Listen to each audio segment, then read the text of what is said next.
On the 8th of May 2025, the world was stunned to learn that an American had been elected as the new Pope.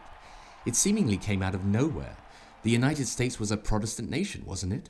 Or at least not a Catholic nation. One that only became a bit more Catholic as the Irish and Italians arrived. But the story is a lot more complicated than that. When the Declaration of Independence was signed in 1776, one Catholic was a signatory, Charles Carroll of Carrollton. His signature sits below John Hancock, who chose a larger font. Charles Carroll hailed from Baltimore, Maryland, which has its own interesting Catholic history. The province and later state of Maryland had been established by George Calvert as a refuge for Catholics. He had taken a large risk by publicly declaring his conversion to Catholicism, despite having served in the government of Queen Elizabeth I of England. However, by the time Charles Carroll was born, local tensions had led to Catholics being barred from holding office in Maryland in the 1704 Act seeking to prevent the growth of popery in this province.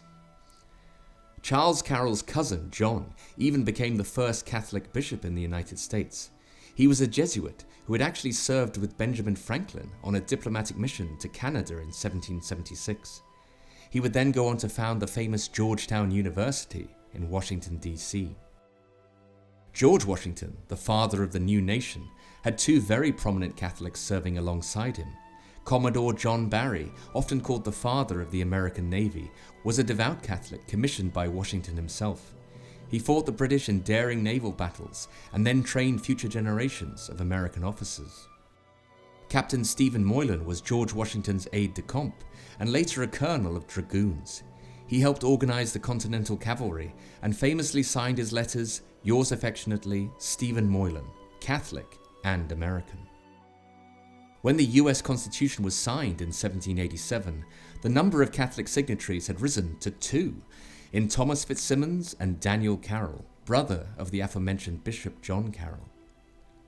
In 1790, George Washington, the leader of this new country with a new constitution, wrote a letter to the Roman Catholics of America. "I presume that your fellow citizens will not forget the patriotic part which you took in the accomplishment of their revolution and the establishment of their government, or the important assistance which they received from a nation in which the Roman Catholic faith is professed.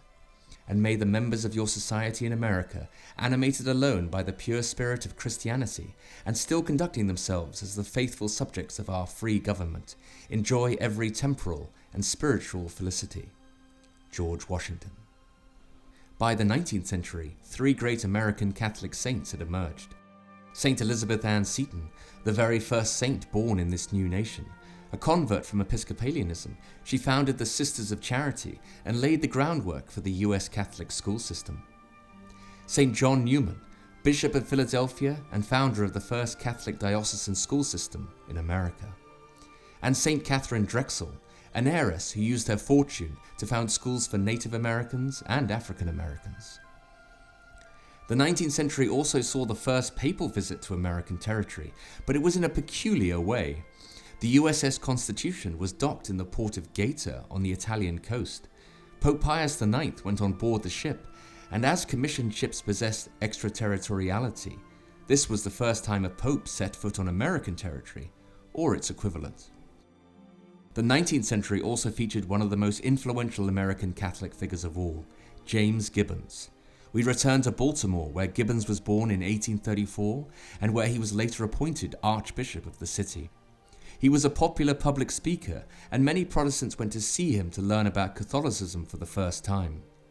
But he found that there were no adequate works of apologetics for Americans. With the country's Puritan roots and strong Protestant leanings, many Americans saw the Bible itself as the starting point of Christianity. The main claim by anti-Catholics in America was that Catholicism was a heretical belief imposed by Europeans.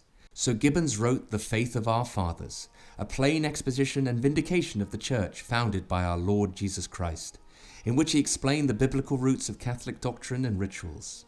It was the best-selling book in America all the way up until the publication of Gone with the Wind in 1939. Many of the major cultural figures throughout America's history have also been Catholic. Perhaps the most enduring figure of the Gilded Age of the late 19th century is F. Scott Fitzgerald, author of The Great Gatsby. He was even related to Francis Scott Key, who wrote the lyrics to the Star-Spangled Banner, the American national anthem. The most famous stars of America's national pastime, baseball, have also been Catholic: Babe Ruth and Joe DiMaggio.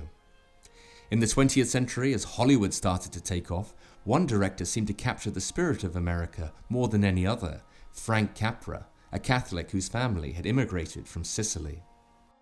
Bing Crosby was one of the most popular stars of his time and had truly enormous success with Going My Way and The Bells of St. Mary's, where he played a priest. And when it comes to politics, the first Catholic to run for president was Al Smith in 1928, who would convincingly lose to Herbert Hoover, partly due to anti-Catholic sentiment. By 1960, though, JFK was able to overcome such issues and become the first Catholic president of the United States. So as we reach the 250th birthday of America, the first American Pope wasn't really too much of a surprise, perhaps even an inevitability.